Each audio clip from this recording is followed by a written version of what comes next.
From Studio 1A in Tampa, Florida, comes a talk show that really feels your pain and tells you like it is. We love America and all that freedom-loving Americans want to protect. Live from coast to coast and on your radio, it's For the People with Keith Allen. We'll help you survive this thing called life. We're for the people. Whatever your source of stress or strife, for the people is there. Hello, Mr. and Mrs. America. I am Keith Allen, and proudly welcoming you to this Friday's edition of For the People. We made it. It's been a long week. December 8th, 2017 is our air date. It's our first hour of For the People. Some of you are honored enough to be able to listen to the whole 2 hours, and you have to listen to the entire 2 hours because it really puts everything into proper context. So if you're not able to listen to 2 hours, forthepeopleshow.com has all the hours if the station just carries 1 hour. But I always say it's always best to listen to the show on the radio. It just has a different flavor to it. It sounds better. And that's still the gold standard, no matter what. You know, everybody's doing podcasts these days, but and we appreciate people that tune in, but the station is still it's just so convenient. You tune into the frequency, there it is, right there on the dial. And I started out in radio in 1986 in New York City, and I've worked at many stations through the years, and radio's not going anywhere. You know, some people say, it's not disappearing. AM stations, great. FM stations, terrific. More FM stations carrying talk radio these days, which is terrific. We got one in, FM in Kansas City that's running us. And then we have one in Ocala, Florida. Doesn't John Travolta live in Ocala? He's got his own airport there. New movie coming out. We're going to be talking about his new movie a little bit later on in the broadcast. John Travolta, haven't seen him in the movies in a long time. It's going to be a really, really awesome movie. In his words, by the way, just a little tease, he says this perhaps could be the best performance of his entire career. That's what he says.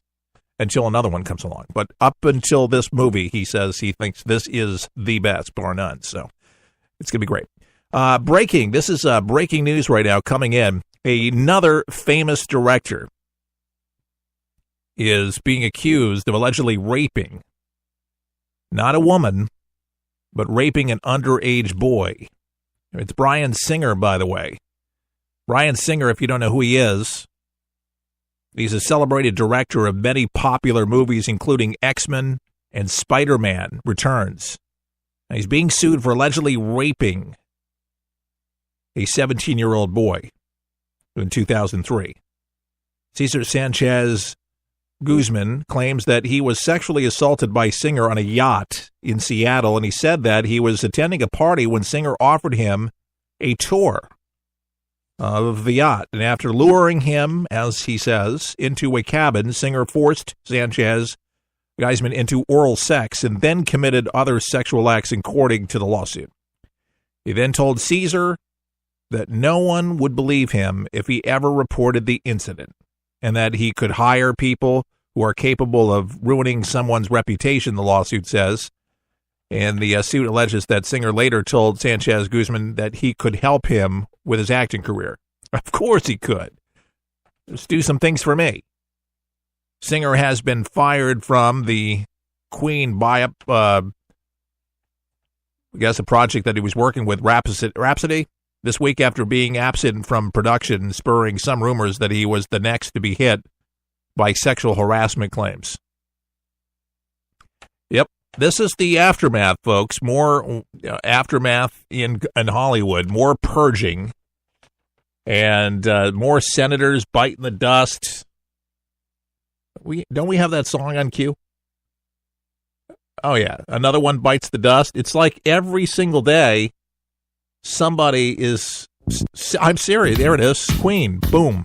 Another one bites the dust. Boom, boom. Another one bites the dust. And another one. It's, Al Franken, we got the Arizona senator. I mean, it's just sexual sexual in nature, and now with the little boys, I mean, that's just disgusting. I mean, 17 years old. Listen, it's against his will, was forced into it. Wow. People's careers, man, quick. This Ari Fleischer. Yeah, he's outspoken about the senator from Minnesota's stepping down, Al Franken. He said he shouldn't have resigned. That's Ari Fleischer. That's what he said. He was the press secretary under George Bush, right? But anyway, he's been outspoken, and he didn't really say a whole lot. He just said that he shouldn't have done it. Didn't really give any details other than that was his statement when interviewed briefly on CNN. That he shouldn't have stepped down. He had every Democrat practically telling him to step down. And there's a reason why he stepped down. Unlike others, and we won't even get into the others now because all week that's all we've been talking about. So it's Friday. I am going to try, just because of the newness of this breaking story out of Hollywood, once again, with Bryan Singer. And I like the X-Men, and I like Superman Returns, and I like all these movies that he was part of. I just but man, if he did these things and threatened this kid and his career and all these particular things that nobody's going to believe him, well, the climate's set now where people can come out and people are not going to usually ridicule. They want to hear the stories. The media is wide open, wants to hear the scandals. Now, they believe you. They believe you. They'll give you the microphone. They'll give you the television time. I just hope and pray, and I've said this repeatedly, will continue saying it, that any of them that have come out, I hope to God that you're telling the truth and these things happen to you. If not, karma, buddy, is going to bite you. It's going to get you. It's an awful thing to accuse somebody of. But if he did it, then he's going to have to go through this and public ridicule and losing opportunities and jobs and things like that. That's why people have to be very, very careful on how they conduct themselves. Now, Al Franken, and I think the reason why Ari Fleischer told him he shouldn't is because these allegations against the senator, and you can even say this about Roy Moore, were after they became, well, Roy Moore's not a senator, but after he became a judge. Way before, 20, 30 years after him serving in public service. So he didn't do this, supposedly, when he was a senator. Now, Al Franken, well, what about the pictures where he's got both his hands on the boobies with the Army girl on the plane? He looks kind of old there. Yeah, that's pretty recent. So it's not all, but a lot of the accusations before, but very handsy. And more women coming out, so I don't think, that's the way we read it. It's not completely like that.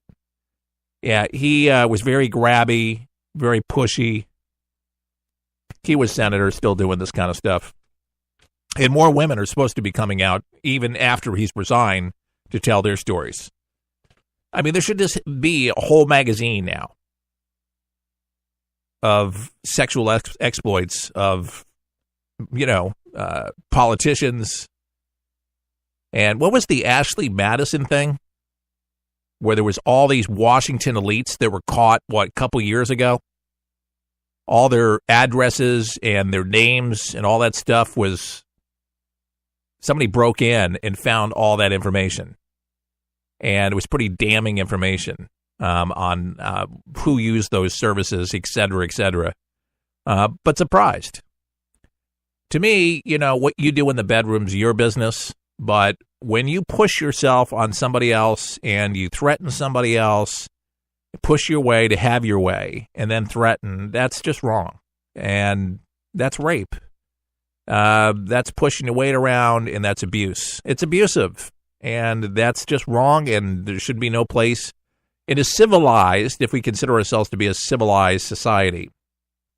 But a lot of folks apparently are very narcissistic and feel like they could just have their way with anybody they want to have their way with. And, we've seen that with Bill Clinton. And, if the left is ramping up their attack on Roy Moore and that's and Donald Trump, they're not going to let the left remember or forget rather and go into the smokescreen Bill Clinton's exploits and Hillary Clinton's exploits and allowing him to do this because he's got a huge laundry list from D.C.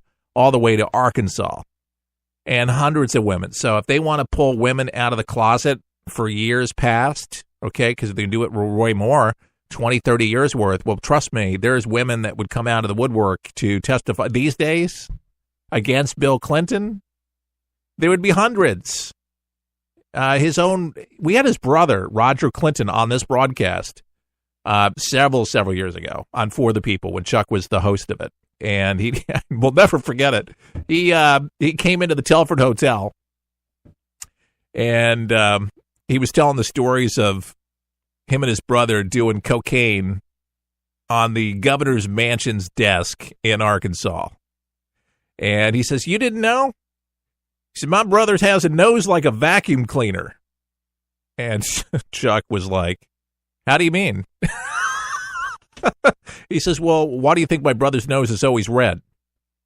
Why do you always think he's going?" Yeah, he's a big... We both did it. But anyways, he disappeared.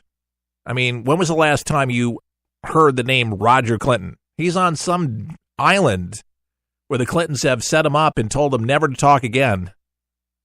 And that's it. No interviews. Behave yourself. I think they paid him off very nicely out of the Clinton Foundation Fund. And he's just living on some island with some Filipino. Yeah, I don't know if it's in the Philippines. I'm just, he's there enjoying something with someone, but he's not over here. And if he is, again, out of sight, out of mind. He embarrassed. It was very embarrassing for Bill Clinton, his brother, because his brother was really honest about his exploits. Hated it. And, of course, Chuck, in this broadcast, revealed everything that he was doing. I mean, we had investigative reporters on the scene in Mina, in different places, combing up this stuff, bringing people on the airwaves, and it was no wonder.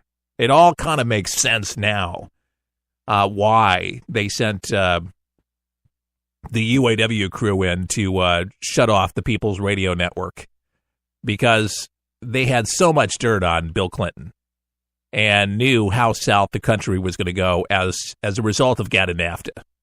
And, people were getting rich off it, and, Americans were suffering from it. They didn't care, but Chuck was telling the truth. But this is what happens when you're a whistleblower. This is what happens. And it's increasing. And, there are dirty politics, and some people, they unfortunately don't land on their feet always.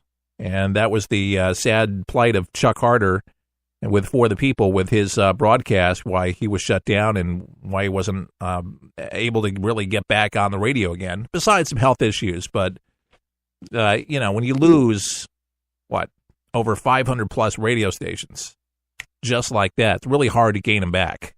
I mean, it's taken us 3 years to get all the stations we have now. And it took him a chance to build, but to gain back up again, it's hard to do that. We'll never forget. No, never forgive the bad things that Hillary Rotten Clinton did to poor old Chuck Harder with the 18-year audit. Can you imagine an 18-year audit on your rear end? It's terrible. Here's another one that wants to diss America, so to speak. Top U.S. Olympian slamming Trump and wants to represent the people, not the president. Well, that's a good thing. Represent America. That's terrific. That's discard the president and the figurehead. If it's Obama, though, it would have been all right. Make the president of the United States fair. One of the biggest stars there for the Olympians, dissing the president, Lindsey Vonn. That's who I'm talking about here. She doesn't want to represent Donald Trump at the 2018 Winter Olympics and would not visit the White House if invited. Who cares? To be quite honest with you, who gives a crap?